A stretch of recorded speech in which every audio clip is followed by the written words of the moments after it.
Good evening. Good evening, everyone. Father Steve Bernovsky here at St. Hilary Parish in Fairlawn doing a fireside chat. It is Wednesday, March 25th of 2020, and we are in the midst of the coronavirus response, and we are in the midst of stay-at-home order. And can you imagine, it was a week ago today that we started our online broadcasts of Mass here at St. Hilary's at 9 a.m. The Tuesday of last week was the last time we had public Mass. So many of you have already tuned into Mass at 9 a.m. either live or have watched it throughout the day. And we hope that you are being spiritually fed through that medium.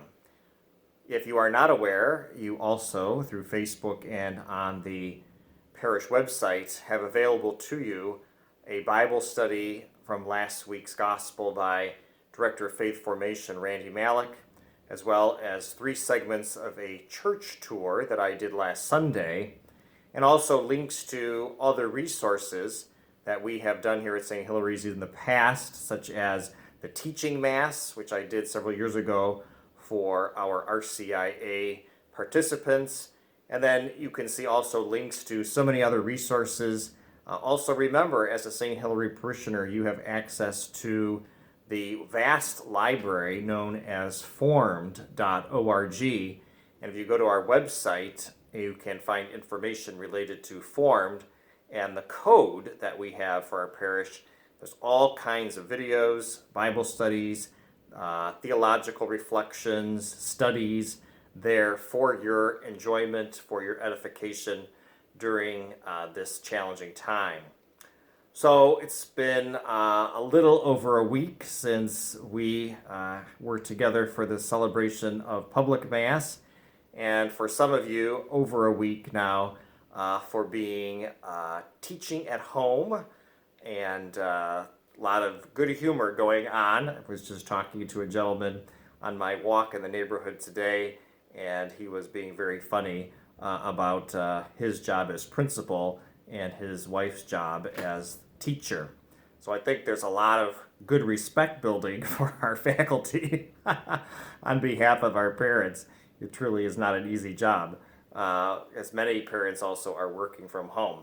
But I also am delighted that in walking in the neighborhood, but also in driving to do some calls for people who are in hospice, that we've seen people who are in their driveways playing basketball as a family, something you would have never seen a week and a half ago at 2 o'clock in the afternoon on a Friday, and also individuals walking in their neighborhoods and getting some good exercise, but also time together as families. Hopefully you've experienced a renewal of your family life around the kitchen table, and hopefully it's not too stressful. Part of developing a routine for these days that we are at home is establishing definite times of the day where we do certain things. So that routine is very important to maintain our sanity. And so hopefully you are using that opportunity for routine to help you to deal with this. Tune in to the 9 o'clock Mass as a family after you've had your breakfast in the morning, and then begin time for studies in the morning as well. After lunch, take a break for some physical activity outside. As my mother used to tell us when we were growing up, go outside and I don't want to see you indoors until dinner. And that's the way it was in Southern Hills when I was growing up in the 1970s. So evening time can be a time, hopefully, you're not just plopping in front of the television, but remember in the good old days when we were growing up, it was time for board games. And we would play Monopoly for days on end, and Life, and all kinds of different games like that. Scrabble, this is the time to work on your championship Scrabble skills, or for maybe some of the high high schoolers and collegians, those wonderful times of euchre tournaments that were popular even when I was in the seminary. All the Akron folks knew how to play euchre and were really good at it. And we used to sometimes have great euchre tournaments as well. So pass the time doing those wonderful constructive things. And if you're an adult at home by yourself, call people, reach out to the others that maybe you haven't seen in a while. Keep the conversations going. Here at St. Hilary's, we've learned all about Zoom, a app that we are using in order to do meetings with various groups. I had a Zoom Stewardship Committee meeting on Monday night. I had a Zoom Parish Council meeting yesterday night. I know that our Rosary Ministry on Thursday night is using Zoom to pray the Rosary together. We're invited to join them at 8 o'clock. The teens are invited to participate on 7 o'clock this Thursday in an Exalt that is being hosted by St. Francis of Assisi Parish in Gates Mills. They were going to have an Exalt and host Sister Miriam, but obviously that had to be canceled. But they're going to go ahead and have that Exalt via the internet. So we're learning all kinds of new skills. So if you have groups from the parish ministries and you want to communicate with each other, please think about using Zoom. We now have a parish account for that, and that allows us to do more than 45 minutes at a time, which was the restricted amount on Zoom. So see again the website for information on using that Zoom account and also using the calendar, because you can only have one meeting going on at a time. So we want to look at not having overlap for Zoom meetings. But we're learning all about that, and it's working quite well. It's amazing.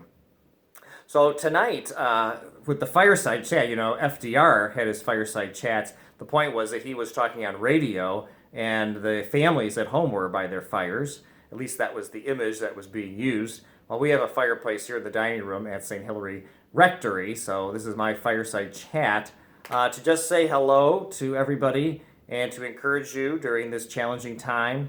And I want to do so by talking about the spiritual exercises of St. Ignatius of Loyola.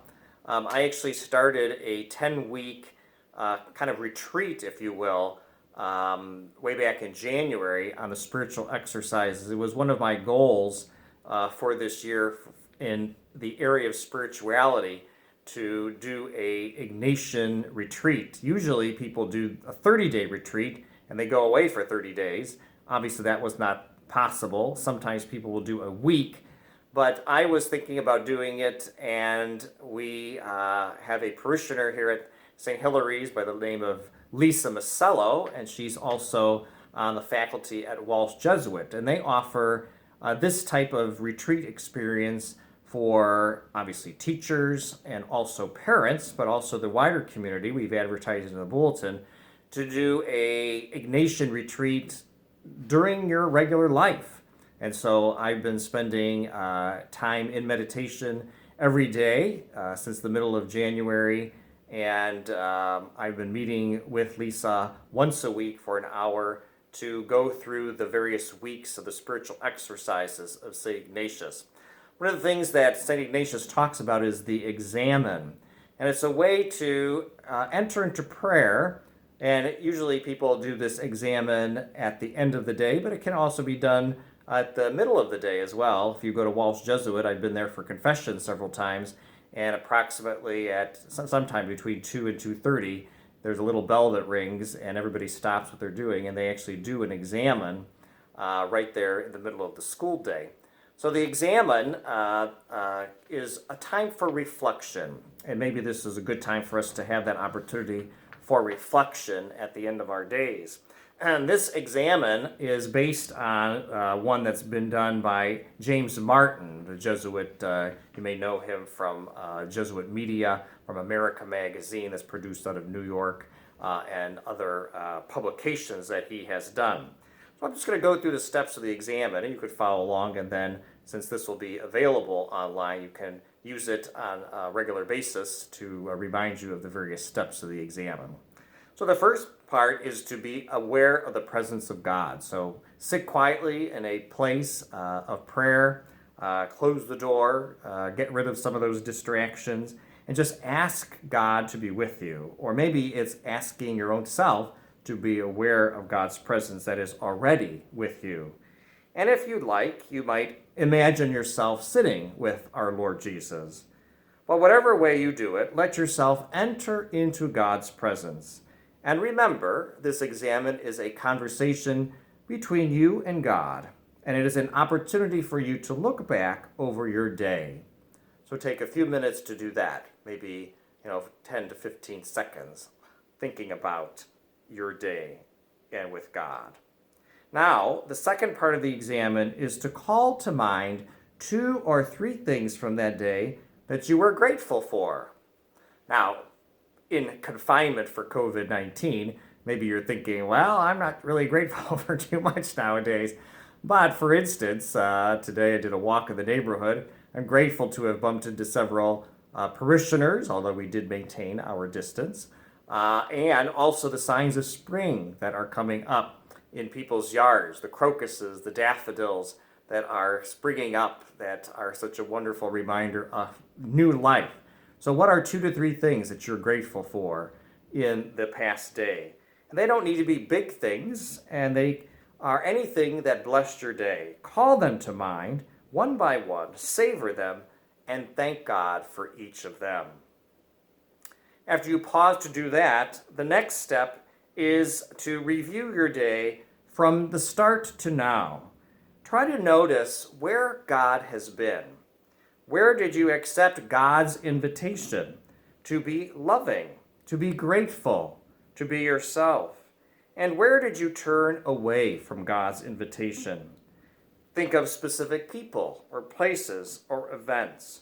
And you could perhaps take a longer time in order to reflect on this. Where did you encounter God in the people, the places, and the events of your day? And then after you're finished with that particular reflection, you want to look back over your day with God and things perhaps you can recall that you regret. Maybe harsh words that were spoken, maybe uncharitable thoughts, maybe even an argument or a unkind word that left your lips before you had time to think about what you were saying. None of us is perfect, so we have to remember those things and to recognize them as opportunities for us to do better next time. And so this part of the examen is to ask God for forgiveness, to express our sorrow, and to also ask for the grace to do better in the future. And so you want to take another little 10 seconds to 15 seconds to think about that, or how much ever length of time you need for that. And then after you finish with that, you want to also call to mind something from your examen that was just especially meaningful. Maybe what was the standout thing of this past day?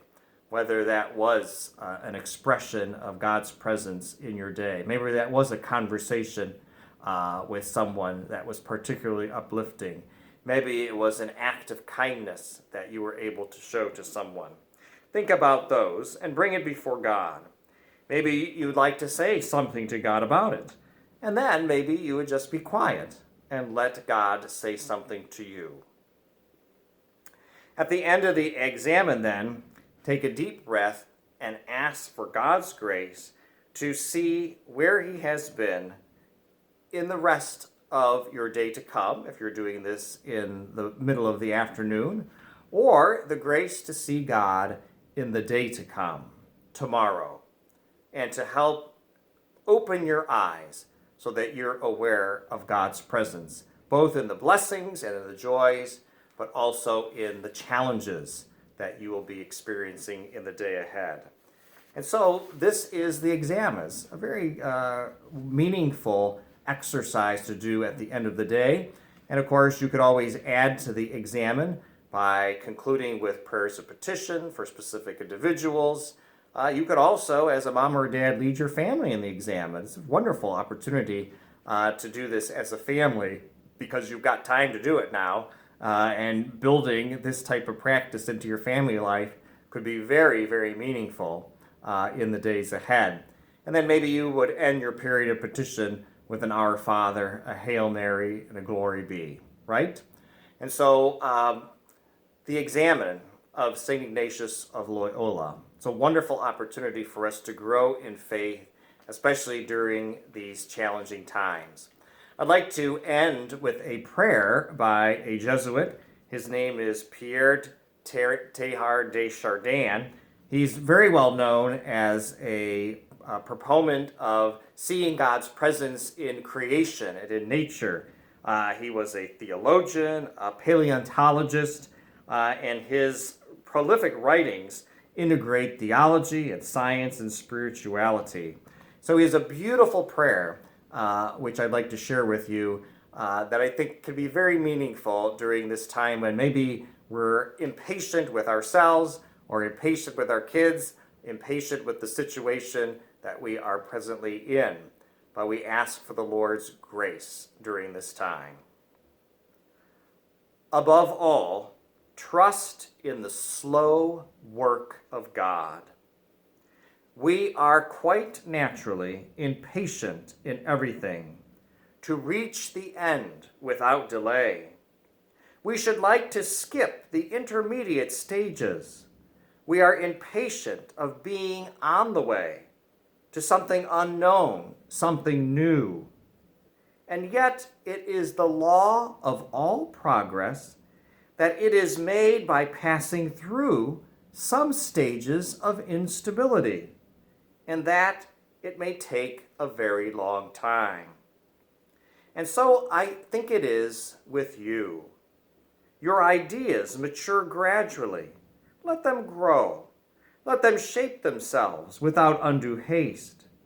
Don't try to force them on, as though you could be today what time, that is to say, grace and circumstances, acting on your own good will make of you tomorrow. Only God could say what this new spirit, gradually forming within you, will be. Give our Lord the benefit of believing that his hand is leading you, and accept the anxiety of feeling yourself in suspense and incomplete. God bless you.